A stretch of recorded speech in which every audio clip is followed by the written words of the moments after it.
Hello, and welcome to the Beyond Borders podcast, the podcast that explores topics related to international trade. This podcast is brought to you by Buckland. For over 70 years, Buckland has been working to help companies across the world experience global trade in a better way. As a customer-focused company, we provide you with a single source of unmatched customs brokerage, trade managed solutions, freight forwarding, trade technologies, and warehousing and distribution services.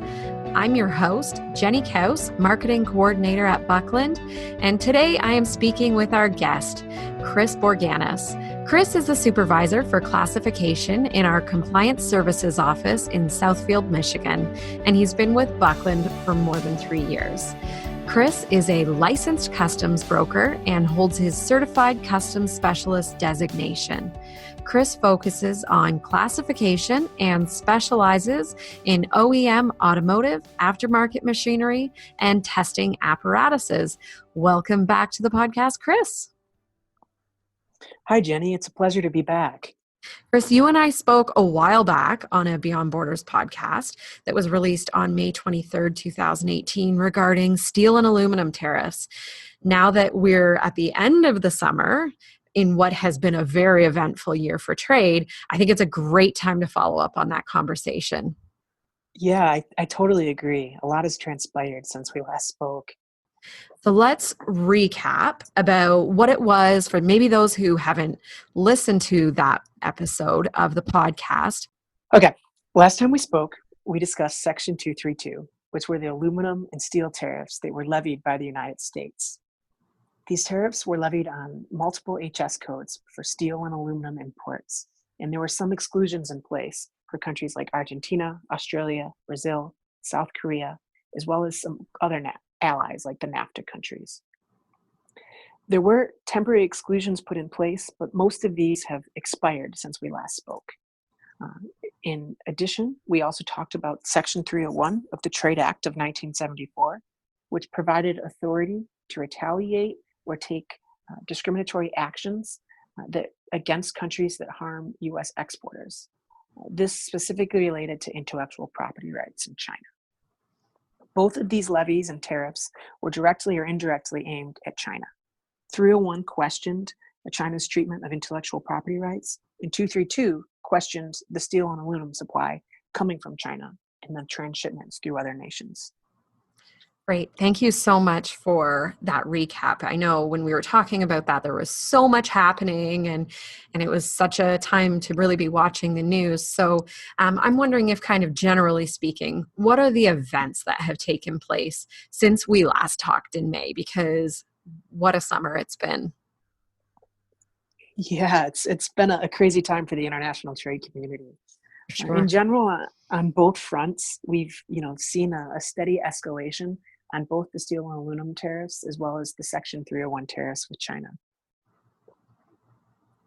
So with the steel and aluminum tariffs, what does an escalation look like? Are there additional tariff codes included, or how has this progressed? Yeah. Well, first off, since we last talked, there's been some specific measures taken place. Like I mentioned, the temporary exclusions for NAFTA countries, which is Canada and Mexico, have expired. But the U.S. has also kind of taken some direct actions against countries like Turkey, where the tariff rates were doubled. So instead of a 10% aluminum tariff and a 25% steel tariff, the rates in effect are now 20 and 50% respectively, due to some U.S. repercussions once Turkey imprisoned an American pastor. But mainly, we've seen escalation in the form of retaliatory responses, especially in relation to many of the U.S.'s closest allies. Right. So I remember following that one, the Turkey one, closely. And I'm just wondering which allies have retaliated against the United States at this point? Yeah. So the most important ones would be the European Union, Canada, and Mexico, which have all enacted some retaliatory tariffs to varying degrees. The other thing that's interesting is where the U.S.'s original tariffs were only on specific steel and aluminum codes, the retaliatory actions have crossed into other areas and other tariff codes. Okay. So is this where the tariffs on bourbon, motorcycles, and blue jeans that we discussed last time come into play? Exactly. Yeah. No, those are the some of the tariffs that the EU has retaliated against the US with. And Mexico and Canada have also put in place, their own countermeasures that include other tariffs. As an example, Canada has included food and household goods on their retaliatory effects. So beyond retaliation and escalation, has anything else happened with the steel and aluminum tariffs? Yes.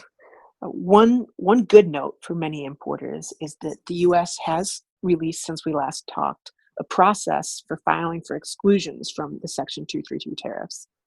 This allows importers to apply on specific products and specific HS codes to make those specific products no longer included in these duty measures, if approved. Great. That's great news. Do you mind if I transition into the Section 301 measures taken against China? And No, no. okay, I'm Yeah. wondering how this has escalated since we last spoke. I know I've seen it a bit in the news, but I'm wondering if this is something that you might be able to tell me a bit more about.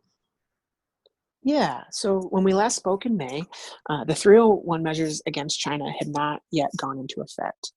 The main change is that both List 1 and List 2 are now active, meaning that any item imported from China into the US, even if there's a transshipment, if they're brought in under those specific tariff codes, they are now being brought in under these increased duty rates. Wow. Can you explain a little bit more about what you mean by list one and list two, please? Of course. So List 1, List 2, and List 3 all have to do with the timeline of how these events have transgressed.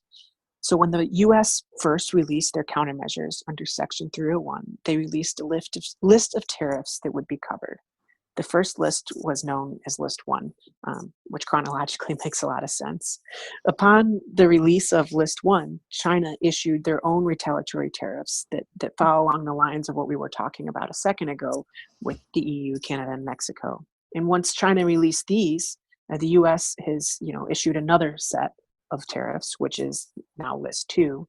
And the cycle began, and it's escalated to where we are today. Wow. So how many lists are there today? So currently there are 3 lists in total. List 1 and List 2 are active, and the third list is in the process of being discussed and deployed through congressional hearings, etc. One thing is that as each additional list is released, the products covered under these 301 actions grow substantially. At this point, if an industry partakes in any trade with China or common trade with China, they are almost guaranteed to be affected to some degree by list 1, 2, or 3. Yeah, I would think so. So you mentioned continual escalation on both sides and as well increasing scope. Is there any end in sight to this? That's a tough question, Jenny. In general, I would say there's probably no immediate ending in sight. In terms of progress, low U.S. and Chinese officials did meet late in August last month for the first time in a couple months to discuss solutions. And was there any progress made? It does not appear so. It appears that neither side considered the meeting a success, which did not strike many in the international trade community as surprising at all. For one thing, these talks only included low-level diplomats. And additionally, before the meetings took place, neither side indicated that they intended to soften their position. And the result was that neither softened their position, so not much progress was made. Yeah. Okay. So is there any good news? You know, the the good news, I guess, if the silver lining would be that, like the steel and aluminum tariffs under Section 232, the U.S. has released a process on how to file for an exclusion from Section 301. Is that what you would recommend that companies do? Most companies will ultimately need to apply for an exclusion, likely, but that is not the first step that I would take if I were an importer myself. Oh, okay. That's kind of surprising to hear. What would you recommend? Well, firstly, I would recommend that companies get in touch with compliance experts like Buckland. Exclusion requests may ultimately be necessary, like I was saying, but I think the smartest and most prudent step for companies to do is to first attempt to engage in tariff engineering for their products. What do you mean by tariff engineering? I thought there were specific rules on how to classify items in the harmonized tariff system. You are exactly right, Jenny. There are some very, very specific rules on how to proceed with classifying items. However, it is perfectly legal for companies to logically ship or to make changes in order to adjust or lower or change the tariff codes of their items, Oh, as long as they do it in certain formats. I see. Okay. So do you have an example of what this would be?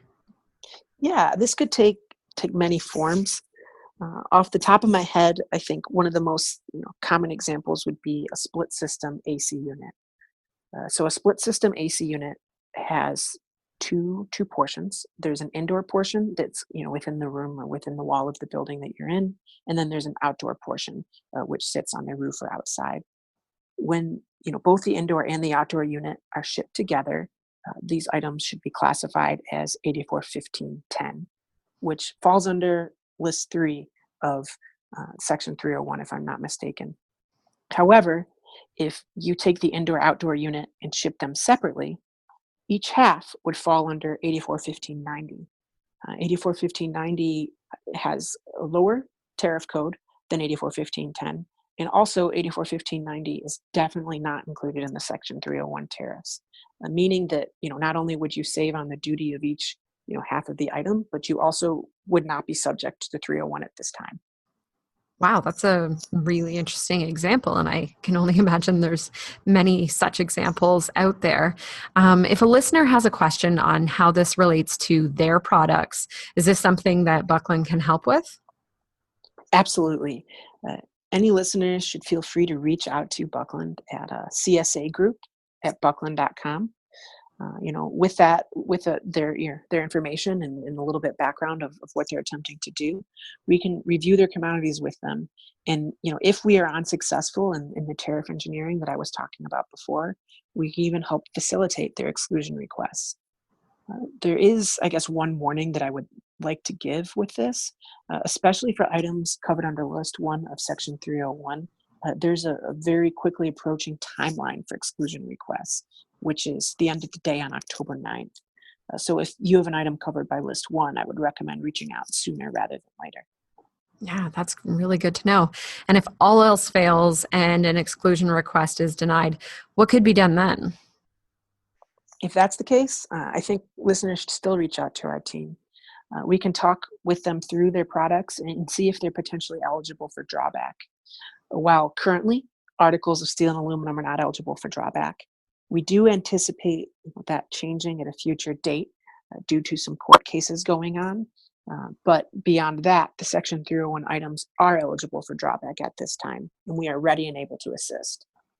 Well, that's great to know, and it's certainly good to know that that's something that people aren't alone with. It's something that they can get help, and I certainly welcome people to reach out to us, like you mentioned, at CSA Group at buckland.com.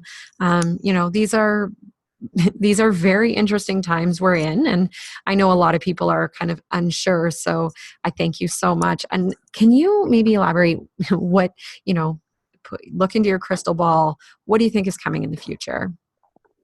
Yeah, so I think the future is definitely going to be a little bit turbulent still for the next year at a minimum. There's quite a bit on the horizon. So the first thing that's really important to many importers on the horizon is there's actually another Section 232 investigation that's currently going on right now. So the investigation is into automobiles. And so originally it was looking like that investigation would be completed before the midterm elections in November. Right now, it's not looking like that's going to be the case, but this investigation must conclude by February at the latest. So by the time February comes out, there could be additional Section 232 tariffs going into place. Additionally, if you look at the news right now, there's a lot going back and forth on NAFTA renegotiation, or even a couple of weeks ago, there was some talk about an EU trade agreement.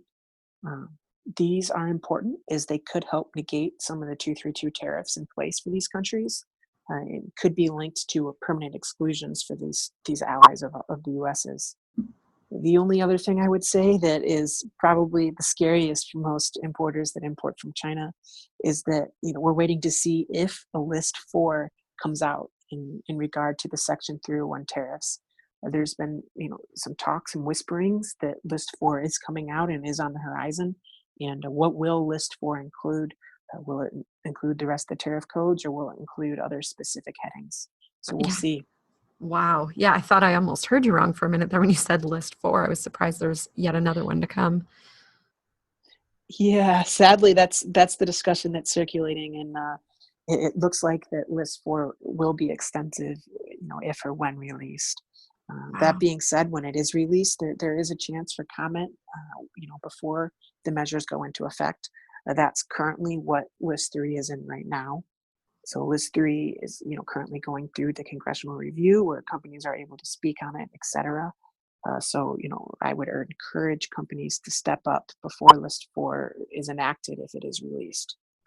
Wow.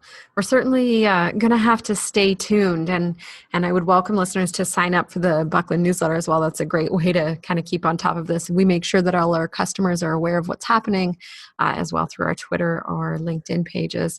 Chris, thank you so much for taking the time to talk to me today about this topic that is just so interesting right now. Thanks for having me, Jenny. It's been a lot of fun. Yeah, and I'm glad that we got the chance to have a follow-up conversation, and I suspect there will be another follow-up to the follow-up with as much as things are changing. Yeah. Hopefully we can deliver some better news next time, but we'll be back all the same. Absolutely. Thanks so much. That's the Beyond Borders podcast for today. Thank you so much for listening, and thank you so much to our guest, Chris Borganis, for joining us and for sharing his expertise. If you're looking for more resources related to international trade, please check out buckland.com and click on the Learning section across the top of the website. Here you'll find a wide range of resources, including printable learning guides, webinars, and podcasts. Our downloadable learning guides include Incoterms charts, NAFTA contingency planning checklists, common trade terminology, and many, many more. We also host live monthly webinars, and we invite you to sign up online to secure your spot for an informative presentation followed by a Q&A session. The best way to keep up to date on all of these resources is through our weekly newsletter. We send out a weekly newsletter every single Wednesday containing our latest resources, as well as a roundup of the latest trade news delivered right to your inbox. If you have any questions, please feel free to reach out to us through our website's Contact Us page, through Twitter, where our handle is @BucklandTweets, or on our LinkedIn company page under Buckland. Thank you so much for listening to the Beyond Borders podcast, and be sure to tune in again and subscribe for more great conversations about importing, exporting, and everything else in the world of logistics and international trade.